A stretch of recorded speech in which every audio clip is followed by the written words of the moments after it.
Welcome to the 2017-2018 NBA preview. My name is Josh, your enviers, and today we are covering the 6th ranked team, the Toronto Raptors. I have them being a 3rd seed in the Eastern Conference, same place as they were last year. The record that they had last year, like always, huge inspiration to Grantland, and also like always, this series isn't based off of who's going to win a championship. It's simply based off of win-loss record. Last season, the Toronto Raptors had 51 wins. This season, I see them being around the same exact spot, considering they didn't add much.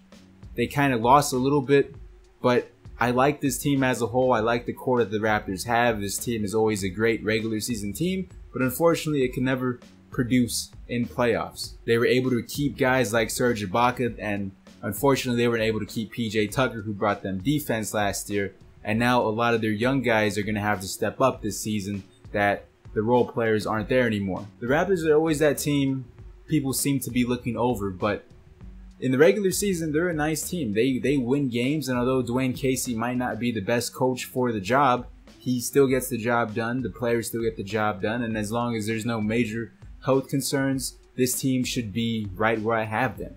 One of the top 10 teams in the NBA, and one of the top 3 teams in the Eastern Conference. So with that said, let's move on to the offseason moves that the Raptors did this offseason. They lost a lot compared to what they gained. They only got CJ Miles, and if you want to count KJ McDaniels, we don't really want to talk about him because he hasn't been the same player he once was with the Sixers. But maybe this is his breakout season with the Raptors, who knows? Along with Kyle Whittinger. So they lost guys like DeMarre Carroll, who just didn't seem to fit, Patrick Patterson, who was replaced with Serge Ibaka, PJ Tucker, who brought the defense and was a better player than DeMarre Carroll was at the end of the season when he was traded to and in playoffs, along with Corey Joseph. I feel like the Corey Joseph thing is probably going to hurt them the most because they're really relying on DeLon Wright to play huge backup minutes for Kyle Lowry, and DeLon Wright hasn't been getting any run with this Raptors team, so it's going to be a transition. And we're also able to draft OG Anunoby with the 23rd pick, a nice defensive player, so he could easily replace PJ Tucker in his 1st or 2nd year, in my opinion. Definitely replacing DeMarre Carroll on defense. So here's what the rotation looks like. Pretty similar rotation as last year, except for Norman Powell is the starting small forward, or CJ Miles. I just put Powell because the Raptors love this guy. And we have Valanciunas at center, Ibaka, Powell, DeRozan, Lowry. Solid starting 5. They're putting a lot of trust in Powell. We'll see how well that turns out. Their key bench players are Jakob Poeltl, Siakam, Anunoby, Miles, and DeLon Wright. That bench is looking really young besides CJ Miles. So CJ Miles is a nice 6-man, but that bench is looking really young and inexperienced when it comes to NBA PT. So at least they got the Utah connection with DeLon Wright and Poeltl, so at least they got chemistry. That's something. Similar team that we've been used to for this Toronto Raptors organization. So my question is for the Toronto Raptors is, now that a lot of their role players like Corey Joseph, DeMarre Carroll are now gone from this team, Patrick Patterson as well, can these young guys step up and help reach 51 wins this season without those guys that they had for prior years? Truthfully, I have no idea what's going to happen. There's one young guy, 24 years old, Norman Powell, who I feel like the Raptors can trust.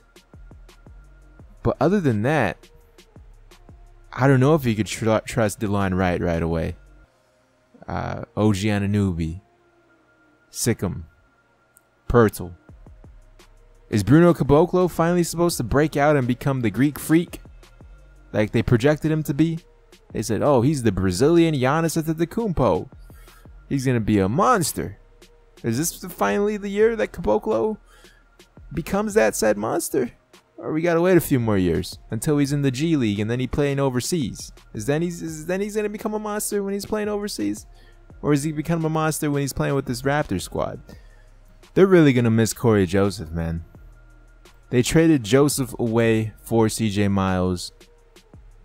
I don't know if that was a smart move, but the moves that they have been making this offseason, they gave themselves a little bit more wiggle room, so Masai Ujiri is probably thinking of something to grab in the offseason, this upcoming season, or to trade for this season.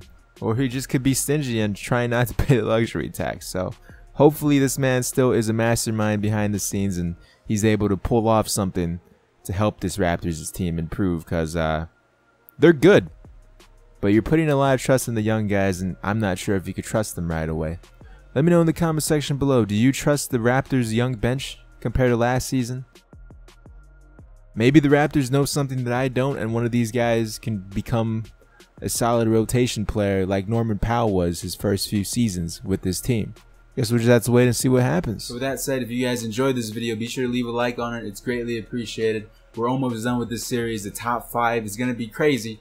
A lot of you guys are going to be upset at me because you can't listen. You don't listen to the words that come out of my mouth when I say this is simply based off of regular season. So the next episode, it should do really well. Before you go, check out some of these other videos on screen right now featuring the NBA previews past episodes.